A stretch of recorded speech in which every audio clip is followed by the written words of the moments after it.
एक वक्त इतिहास में ऐसा भी था जब बिल्लियों को एंशिएंट इजिप्ट में भगवान का रूप माना जाता था। बिल्लियां गॉडेस बेस्टिट का जीता जागता रूप हैं और उनकी पूजा की जाती थी। इसी बात का फायदा उठाकर जब पर्शियंस ने 525 बीसी में इजिप्ट पर हमला किया तो उन्होंने अपने शील्ड्स पर कैट्स की इमेजेस बनवाई ताकि शायद इजिप्शियंस उन इमेजेस को देखकर उन पर हमला ना करें, और ये स्ट्रेटजी कामयाब भी रही। बैटल ऑफ पेलेसियम, जो कि पर्शियंस और इजिप्शियंस के बीच में लड़ा गया, उसमें पर्शियंस को जीत मिली। वहीं इतिहास में ऐसा भी वक्त था जब बिल्लियों को शैतान का रूप माना जाता था, खासकर काली बिल्लियों को, और यहीं से काली बिल्लियों को लेकर अंधविश्वास फैलना शुरू हो गया।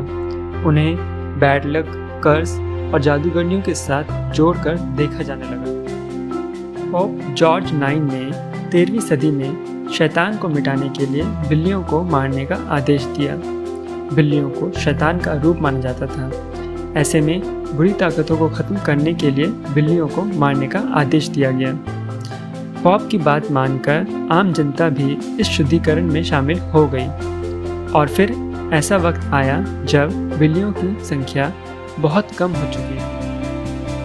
फिर आई एक महामारी जो कि चूहों से फैलती थी।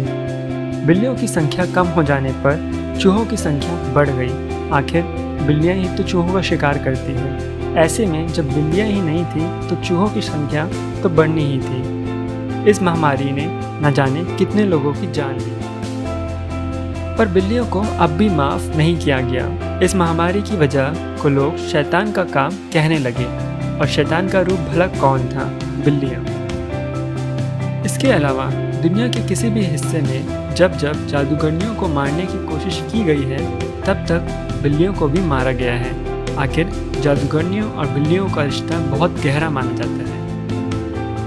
आप हॉलीवुड की कई फिल्मों में देख सकते हैं कि कैसे जादूगरनियों और बिल्लियों को बहुत नज़दीक दिखाया जाता है। ऐसे ही इंटरेस्टिंग वीडियोस के लिए हमारे चैनल को सब्सक्राइब करें और बेल आइकन को प्रेस करें।